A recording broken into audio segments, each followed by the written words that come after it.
Hi అండి. వరలక్ష్మి అమ్మవారి కథ విందామా?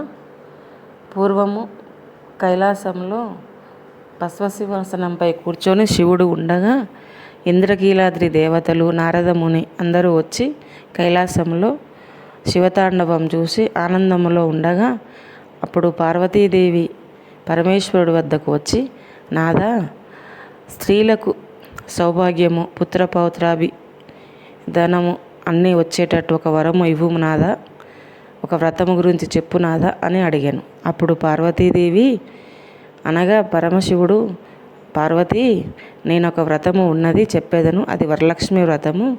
భక్తి శ్రద్ధలతో చేస్తే మీరు అనుకున్న కోరికలు నెరవేరుతాయి. అది భక్తి శ్రద్ధలతో వినుము, నేను చెప్తాను, శ్రద్ధగా వినండి అని అనెను. అప్పుడు శివుడు పార్వతితో ఏమంటున్నాడంటే, పార్వతీదేవి, కుండలీకము అను రాజ్యంలో చారుమతి అనే ఒక సాధారణ స్త్రీ ఉండెను. ఆమె పొద్దున్నే లేచి భర్త పాదాలకు నమస్కరించి కాలకృత్యాలు తీసుకొని అత్తమామను సేవలు చేసి తరువాత అందరితో అనువుగాను మంచిగా మెదులుతూ సుగుణవతి గుణవతి అన్ని ఆమెలో ఉండెను. ఒకనాడు చారుమతి నిద్రిస్తున్న వేళలో వరలక్ష్మీదేవి కలలోకి వచ్చి, చారుమతి, నేను వరలక్ష్మీదేవిని, నిన్ను మెచ్చాను, నా వ్రతము చేసుకుంటే నీకు అన్ని విధాల శ్రేష్టంగా ఉంటుంది అని అనెను. అప్పుడు వరలక్ష్మీదేవిని, ఓ కాత్యాయని, జనని, ఓ పావని, నువ్వు నాకు కలలో కనిపించావు, నిన్ను చూడడం నా జన్మ ధన్యమైందని వేడుకొనాను. అప్పుడు లేచి చూస్తాకనే అది కలగా అనిపించాను. ఆ కలను వెంటనే భర్తతోటి అత్తమామలతో చారుమతి చెప్పాను. వాళ్ళు ఏమన్నారంటే, వరలక్ష్మి వ్రతము చేసుకో అమ్మా అని వాళ్ళు అనుమతి ఇచ్చాను.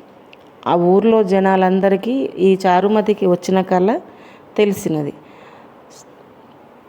చారుమతి శ్రావణ మాసంలో పౌర్ణమికి ముందు వచ్చే శుక్రవారం నాడు వరలక్ష్మి వ్రతం చేసుకుంటానని చెప్పాను.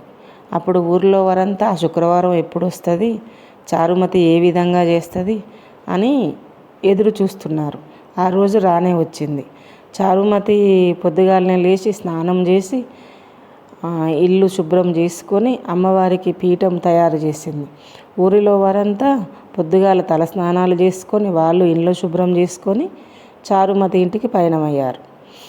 చారుమతి ఆ పీఠంపై బియ్యం పోసి ఉత్తరేణి, మామిడి, జమ్మి, జువ్వి ఇవన్నీ పత్రములు పెట్టి అమ్మవారిని ఆహ్వానించినది. అమ్మవారిని ఆహ్వానించి ఊరి జనాలకు అమ్మవారిని ప్రసన్నమై పూజా కార్యక్రమం ప్రారంభించినది. అప్పటికి అమ్మవారు ప్రసన్నురాలై ఊరిలో జనానికి ఆ ఊరినే బంగారంలా తయారు చేసినది. ఊరి మొత్తానికి అష్టైశ్వర్యాలు, భోగభాగ్యాలు కలిగేలా అనుగ్రహం ఇచ్చినది. అందుకోసం ప్రతి ఒక్కరూ ప్రతి సంవత్సరం శ్రావణ మాసంలో పౌర్ణమికి ముందు వచ్చే శుక్రవారం రోజు వరలక్ష్మి వ్రతం చేసుకుంటే ఇలా ఆనందంగా సంతోషంగా ఉంటారని అమ్మవారు చెప్పాను. అందుకోసం ప్రతి ఒక్కరూ శ్రావణ మాసం పౌర్ణమి ముందు వచ్చే రోజుకు వరలక్ష్మి అమ్మవారి వ్రతం చేసుకోవాలని నిర్ణయించుకున్నారు. బాగుంది కదండి కథ.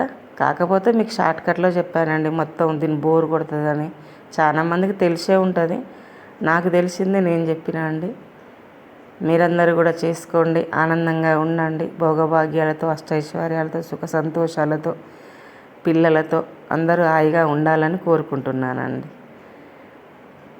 వరలక్ష్మి అమ్మవారికి జై. లైక్ చేయండి, సబ్స్క్రైబ్ చేయండి, కామెంట్ పెట్టండి.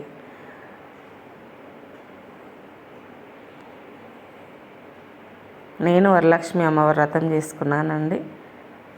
నాకు మంచిగా అనిపిస్తుంది. మీరందరూ కూడా అలాగే ఉండాలని కోరుకుంటున్నాను.